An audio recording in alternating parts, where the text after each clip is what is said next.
99% of people are not willing to do what it takes to make their dreams come true.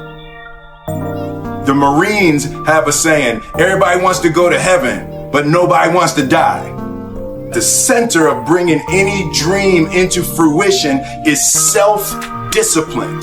You know, something as simple as food and eating. It's not about your body as much as it is about your mind. It's getting command of your mind to be able to choose actions that are in your own best interest.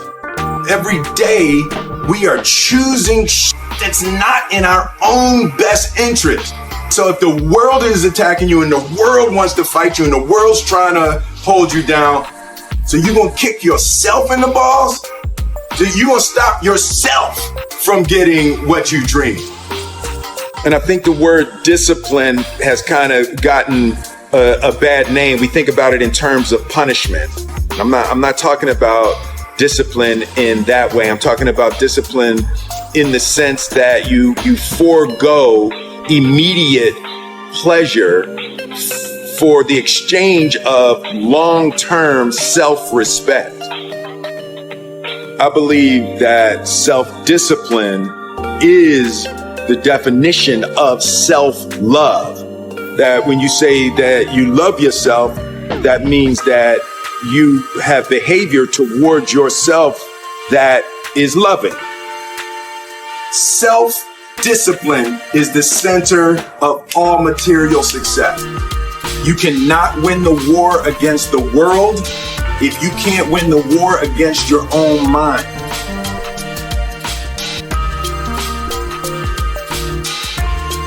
Self-love is when you say to yourself, man, look, I know you and that girl got a real connection. I know y'all vibe, but that's your girl's cousin. So I love you too much to let you do that.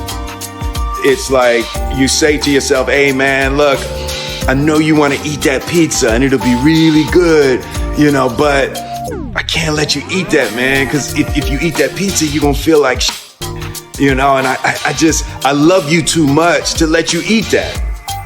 Self-love is, hey, look, I know you got a test on Monday, you know, and I know you really want to go out with your friends. It's Saturday night, you want to go out, but if you fail that test, you're not going to feel good about yourself. You know, I love you too much to let you go out tonight.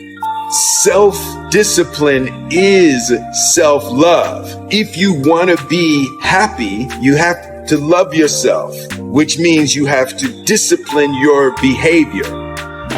The road to sustained happiness is through disciplining your behavior.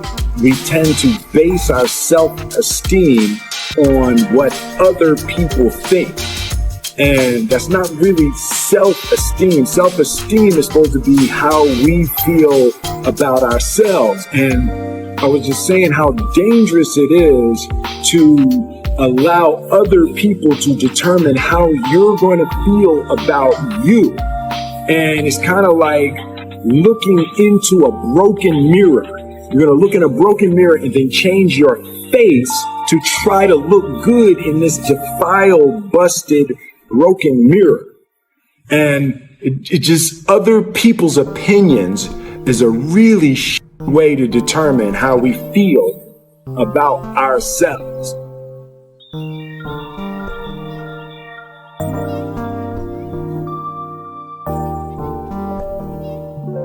It don't matter whose fault it is that something is broken if it's your responsibility to fix it. For example, it's not somebody's fault if their father was an abusive alcoholic, but it's for damn sure their responsibility to figure out how they're going to deal with those traumas and try to make a life out of it. It's not your fault if your partner cheated and ruined your marriage, but it is for damn sure your responsibility to figure out how to take that pain and how to overcome that and build a happy life for yourself. Fault and responsibility do not go together. It sucks, but they don't. When something is somebody's fault, We want them to suffer. We want them punished. We want them to pay. And we want it to be their responsibility to fix it. But that's not how it works, especially when it's your heart. Your heart, your life, your happiness is your responsibility and your responsibility alone. As long as we're pointing the finger and stuck in whose fault something is, we're jammed and trapped into victim mode. When you're in victim mode, you're stuck in suffering. The road to power is in taking responsibility. Your heart, your life, your happiness is your responsibility and your responsibility alone. You can make a person smile, you can make a person feel good, you can make a person laugh, but whether or not a person is happy is deeply and totally and utterly out of your control. The prerequisite for spending time with any person is that they nourish and inspire you. They feed your flame. Look at your last 5 text messages. Are those people feeding your flames or dousing your fire? Put your phone down for just a second and look around. Look to the people around you. Are those people throwing logs on your fire or are they pissing on it?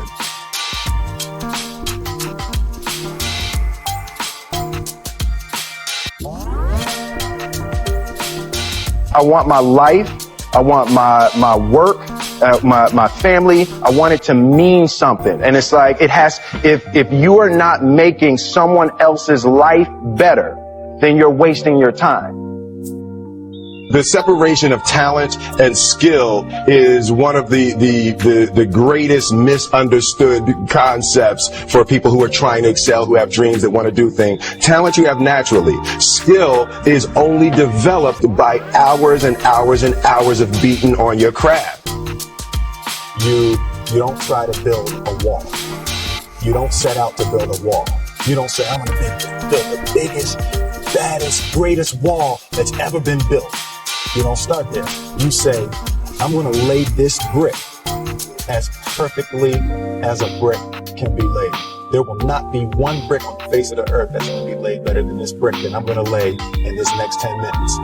And you do that every single day, and soon you have a wall. And I think psychologically, the advantage that gives me over a lot of people that I have been in competition with in different situations is it's difficult to take the first step when you look how big the task is.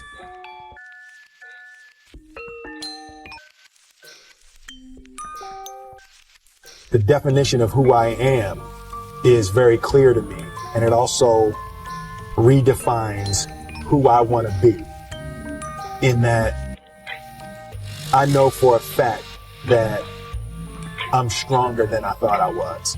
You know, you can't help but ask yourself the question, what would I do if I was in Muhammad Ali's shoes? I'm motivated by fear. I hate being scared to do something. And I think what developed in my early days was the attitude that I started attacking things that I was scared of. Why were you scared in your bed the night before? What do you need that fear for? Just don't go. Why are you scared in your bed 16 hours before you jump? Why are you scared in the car? Why could you not enjoy breakfast?